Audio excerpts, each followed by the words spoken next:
मतलब ऐसे नहीं है कि पैसे के चक्कर में किसी अच्छे बच्चे की पढ़ाई से कोई वंचित रहे। अच्छा। तो इसके लिए हमने स्कॉलरशिप के बहुत सारे ऑप्शन दे रखे हैं। बातचीत करें तो तारानगर क्षेत्र के अंदर हम मौजूद हैं। वहाँ पर अगर शिक्षा की अगर बातचीत करें तो एक वो जमाना था, अब भी वो जमाना है जब शिक्षा की कहीं पर भी बातचीत होती थी तो टैगोर स्कूल का नाम है वो चर्चाओं में आता था, उनका जिक्र होता था और आज भी होता है। क्योंकि आज हमारे साथ खास कवरेज के अंदर, खास मुलाकात में हमारे साथ आज मौजूद हैं 3 टीचर जो अपना एक्सपीरियंस शेयर करेंगे, क्योंकि ये वो टीचर हैं जो बड़ी सिटियों के अंदर बच्चों को पढ़ा चुके हैं। इनके हाथों से, इनके आशीर्वाद से पता नहीं कितने बच्चे हैं वो डॉक्टर बने हैं, इंजीनियर बने हैं। तो सर्वप्रथम हमारे साथ मौजूद हैं आशीष जी जो बायोलॉजी पढ़ाते हैं। तो आशीष जी, आपका ठरको मीडिया के ऊपर आपका स्वागत है। नमस्कार जी सर, सर्वप्रथम मैं बातचीत करना चाहूँगा भी आपकी शुरुआती जो समय है फरवरी का रहा है शायद मेरे अकॉर्डिंग। हाँ बिल्कुल, फरवरी अच्छा, में हम यहाँ पर तारण कराए तो थे। आपके जो पीछे का एक्सपीरियंस है उस पर हम बातचीत कर लेते हैं सर। बच्चों को क्या आप प्रोवाइड करवाते हो और बच्चे क्या चाहते हैं? मैं वैसे 2007 से कोचिंग फील्ड में हूँ हम्म। और 2007 से पूरा मतलब जैसे पहले शुरुआत में जयपुर से की थी। जयपुर में कई छोटी कोचिंग्स में पढ़ाया था। फिर धीरे धीरे फिर आकाश इंस्टीट्यूट में गए थे वहाँ से, हम्म। अहमदाबाद के अंदर। फिर आकाश से फिर मैंने गुरु कृपा सीकर ज्वाइन किया था हम्म। और फिर गुरु कृपा सीकर से हम पूरी टीम जो है वो एलन कोटा गए थे। अब अच्छा। फाइनली अब एलन कोटा से हम यहाँ पर आए हैं हम्म। और वो भी रीज़न ये है कि भी आप जैसे बता रहे हो कि बच्चों के लिए हमारे लिए क्या प्लानिंग है, हम्म। क्योंकि इतने सारे एक्सपीरियंस के बाद में हमने ये तो डिसाइड कर लिया है कि बच्चे किस टाइम पर क्या बच्चे को पढ़ना चाहिए, हम्म। बच्चे के किस टाइम पर उसके टेस्ट होने चाहिए, किस टाइम पर बच्चे का रिवीजन होना चाहिए, हम्म। किस टाइम बच्चे को किससे कॉम्पिटिट करवाना चाहिए। हम्म। ये सारी प्लानिंग करके हम बैठे हुए हैं। तो मेन पर्पज़ तो यही है कि हम्म। बच्चा इस प्लानिंग के हिसाब से चलता रहे, हम्म। इसी के हिसाब से तैयारी करता रहे और हमारे साथ साथ में हमारा भी अच्छा करे और साथ साथ में बच्चा खुद का भी भविष्य उज्जवल करे। बिल्कुल, जो भी जो बच्चे देख रहे हैं उनके माता पिता देख रहे हैं सर, वो कहीं ना कहीं मॉक टेस्ट पर ज़्यादा निर्भर रहती है बच्चे की तैयारी, बिल्कुल।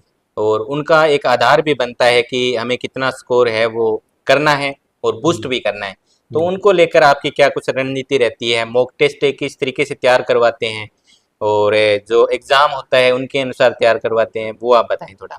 इसमें क्या है कि बच्चे के लिए जैसे पहला बार जैसे बच्चा कोई टेस्ट दे रहा है, हम्म। मॉक टेस्ट की बात करें, हम्म। तो बच्चे को थोड़ा सा इजी पेपर दिया जाता है जी। ताकि बच्चा कम से कम ये देखे कि पेपर आ कैसा रहा है, हम्म। ओएमआर शीट कैसे भर रहे हैं। हम्म। फिर उसके बाद में जब उसका रिवीजन टेस्ट होता है तो उसका लेवल अच्छा बढ़ाया जाता है, हम्म। वो एकदम एग्जैक्टली नीट पैटर्न पे रखते हैं। हम्म। फिर इसके बाद में जैसे जैसे उसका आगे बढ़ता जाएगा तो इसके पेपर का लेवल भी हम धीरे धीरे बढ़ाते रहेंगे हम्म। और लास्ट में तो ऐसा आएगा कि जैसे जनवरी जनवरी तक अपने बात हम्म। करें तो जनवरी तक पेपर का लेवल इतना अच्छा हो चुका होगा जी। कि अगर बच्चा उसके अंदर मान लो कि कम स्कोर भी कर रहा है ना हम्म। तो नीट में अच्छा स्कोर करेगा, अच्छा। ऐसा लेवल होता है। जी। और लास्ट में जैसे फैब का टाइम जब आएगा तो हम्म। उसमें बच्चे को, क्योंकि बच्चा काफ़ी कुछ पढ़ चुका होता है, तो हम्म। एक एक चैप्टर एक दिन में करवा के और फटाफट उसका टेस्ट ले लिया। अच्छा, ये डेली का टाइम रहेगा। ये डेली का और टाइम ये रहेगा। लगभग मान लो कि अगर मान लो 15 टेस्ट हुए हैं हम्म।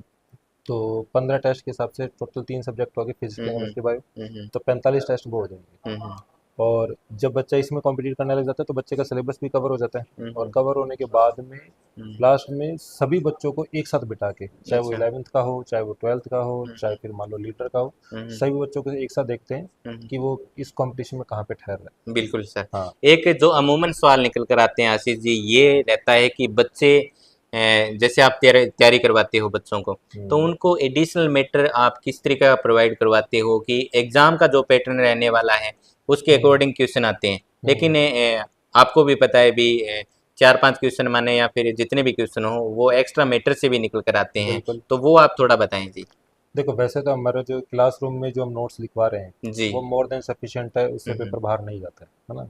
लेकिन फिर भी जैसे मान लो कि अपने फिजिक्स या केमिस्ट्री या बायोलॉजी के अंदर अपने बात करें तो इसमें एक आधा क्वेश्चन बच्चे को लगता है कि भी ये अपने मॉड्यूल में नहीं है, कहीं नहीं है, हम्म। तो उस चीज़ के लिए क्या है कि अगर डीपीपीज वगैरह ये इसको रेगुलर टाइम पे दे रहे हैं। हम्म। कुछ क्वेश्चन हम टेस्ट पेपर में नई नई बुक से जो कई क्वेश्चन क्रिएट करते हैं तो वो दे रहे हैं ताकि हम्म। बच्चा कहीं पे भी पीछे ना रह जाए, हम्म। उसका हर टाइप का क्वेश्चन देखा हो। जी। क्योंकि रियलिटी बात ये है कि नीट में आईआईटी में वो बच्चे ज़्यादा सेलेक्ट होते हैं जिनके क्वेश्चन एक बार देखे हुए हैं हम्म। या फिर उसके आसपास का मटेरियल देखा हो। हम्म। तो हमारा पेपर का पैटर्न भी उसी हिसाब से रखा हुआ है। अच्छा, उसी हिसाब से रखा जी। एक आशीष जी, एक हम्म, अंतिम सवाल मैं आशीष जी ये करना चाहूँगा कि जो भी माता पिता देख रहे हैं, बच्चे भी देख रहे हैं, आप थोड़ा क्लास का जो एक्सपीरियंस है वो आप शेयर करें।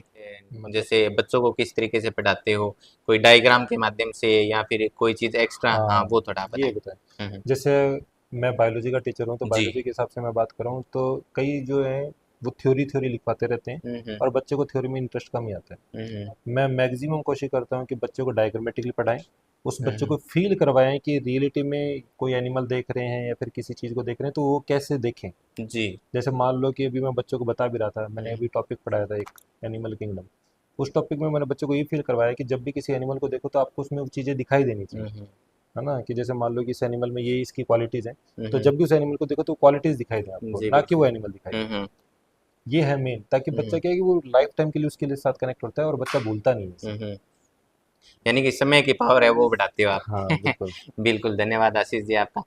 तो इसी कड़ी में नेक्स्ट हमारे साथ मौजूद हैं पवन जी, जो अपना एक्सपीरियंस है वो शेयर करेंगे। जी सर। और पवन जी है वो फिजिक्स है इनका सब्जेक्ट रहता है। तो पवन जी, ठरको मीडिया पर आपका स्वागत है सर्वप्रथम। Thank you sir. अच्छा बिल्कुल। और पवन जी, आपका जो सब्जेक्ट रहता है वो कहीं ना कहीं जो बायोलॉजी के स्टूडेंट रहते हैं उनके लिए कहीं ना कहीं एक फोबिया बना हुआ है, तो वो आप किस तरीके से दूर करते हो वो थोड़ा बताएं।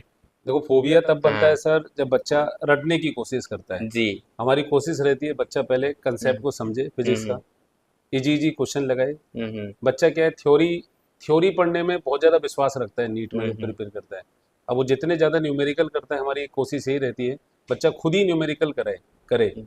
खुद ही न्यूमेरिकल करे, जितने भी क्वेश्चंस हों ज़्यादा से ज़्यादा रिपीटेटिवली करे, उससे उसका हम्म। कंसेप्ट डेवलप होगा। तो हम्म। उसको फिजिक्स से डर ऐसे ही भाग जाएगा। जी। फिजिक्स में स्कोर करना बहुत ईजी है, जितने भी बच्चे नीट की तैयारी कर रहे हैं।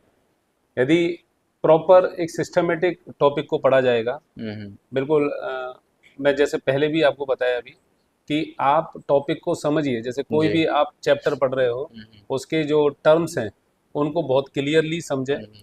फिर क्वेश्चन बहुत इजीली अपने आप ही होते हैं, फोबिया हम्म। अपने आप ही दूर। फोबिया हम्म। तब आता है बच्चे का जब वो रटने की कोशिश करता है। हम्म। यदि वो चीज़ों को समझेगा तो हम्म। फोबिया बिल्कुल नहीं होगा। और उसके लिए हम गाइड करते हैं बच्चे को, हम्म। अच्छे से थ्योरी पढ़ाते हैं, उसको सोचने हम्म। का मौका देते हैं क्लास में, हम्म। ताकि वो क्वेश्चन अपने आप ही अटेम्प्ट करे। बिल्कुल। हमारी कोशिश होती है कि हम बच्चे को क्वेश्चन सॉल्व नहीं कराते, हम्म।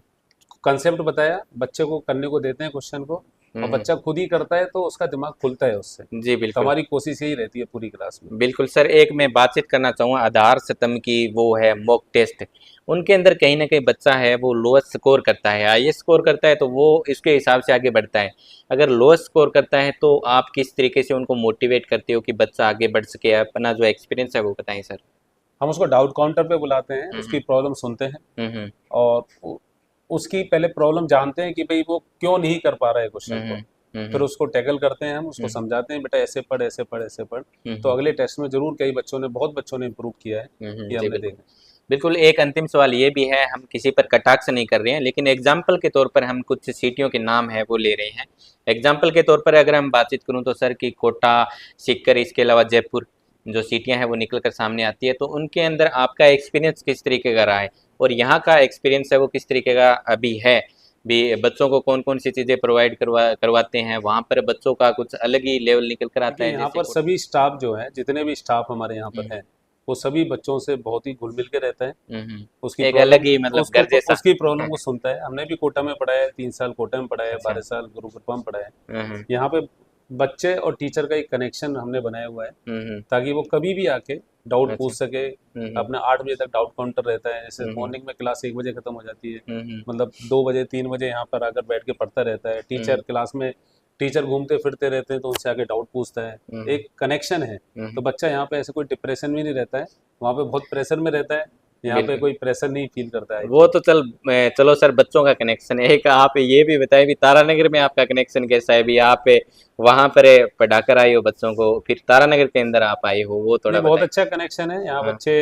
एक तो नहीं, सब, आपने तारानगर को ही क्यों चुना फिर वो भी आप बताएं। यहाँ पे बच्चा मैंने देखा कि बहुत मेहनती है, और हम्म। मतलब इतना प्रेशर फी स्कूल में अच्छी उसने परसेंटेज वगैरह भी लाया हुआ है बच्चा, हम्म। मेहनती भी है, हम्म। और पूछने में कोई हेजिटेशन नहीं है उसको अच्छा अच्छा अच्छा। टीचर से। हम्म। और जो उसको काम दिया जाए वो करके लाता है, हम्म। और हम करवाते भी हैं बच्चे से, हम्म। थोड़ा सा डांटते भी हैं बच्चे को ताकि काम करके लाए, हम्म। और वो सुनता भी है। हम्म। कोटा में और सीकर में जैसे आप कह रहे हैं, वहाँ पे आप बच्चे को डांट नहीं सकते। हाँ हाँ। वहाँ पे तो इंस्ट्रक्शन है, आप बच्चे को डांट नहीं सकते। हम्म। यहाँ पे डांट दो, संभाल लो, सब चलता है। यानी बच्चा आपके पास यहाँ पर तैयारी करने के लिए आता है तो वो पर्सनल तौर पर एक जुड़ जाता है, जुड़ एक जाता भाव है। जुड़ जाता है, उनके बिल्कुल माता पिता का भी जुड़ जाता है। बिल्कुल। तो सर अंतिम में जो भी माता पिता देख रहे हैं, जो भी बच्चे देख रहे हैं, वो अगर यहाँ पर आने की प्लानिंग कर रहे हैं भी तारानगर में आना चाहिए, तो उनको क्या कुछ कहना चाहिए, शॉर्ट में बताएं थोड़ा। एक और इस चीज से हम्म, रिलेटेड है, जैसे आप बड़े सिटी में जाओगे तो वहाँ पे 200-300 बच्चा एक क्लास में बैठता है। हमने क्लास की स्ट्रेंथ ही 50 रख रखी है। अच्छा। तो इससे बच्चा क्या है, टीचर से कनेक्ट अपने आप ही हो जाता है। 200 बच्चा बैठा है, टीचर गया तो उसको हेजिटेशन होती है पूछने में। 50 बच्चों में आराम से बच्चा पूछता भी है डाउट। तो आप बिल्कुल भेजिए। यहाँ पर बिल्कुल बड़े शहरों से भी अच्छी यहाँ पे टीचर्स हैं हमारे पास, जो काफ़ी एक्सपीरियंस हैं। कोई भी टीचर ऐसा नहीं है जिसको 15 साल से कम का एक्सपीरियंस हो। तो सब ने काफ़ी अच्छी अच्छी रैंक, टॉप 100 में रैंक दी हुई है। तो हमारा डाउट काउंटर, क्लासेस प्रॉपर है, स्टडी मटेरियल प्रॉपर है, टेस्ट सीरीज प्रॉपर है, कोई दिक्कत नहीं। इसी कवरेज के अंदर अगले कड़ी में हम बातचीत करेंगे विकास जी से हम बातचीत करेंगे जिनका सब्जेक्ट रहता है मैथ। विकास जी, सर्वप्रथम हमारे ठरको मीडिया पर आपका स्वागत है। बिल्कुल सर, आपका भी टीसीआई परिवार में स्वागत है। अच्छा, तो विकास जी बताएं यहाँ पर टीसीआई के अंदर स्कॉलरशिप का क्या कुछ से रहता है? देखो, स्कॉलरशिप बच्चों को बोर्ड के परसेंटेज के आधार पे भी है, नीट के स्कोर के आधार पे भी है, उनके जेई मेंस के स्कोर के आधार पे भी है।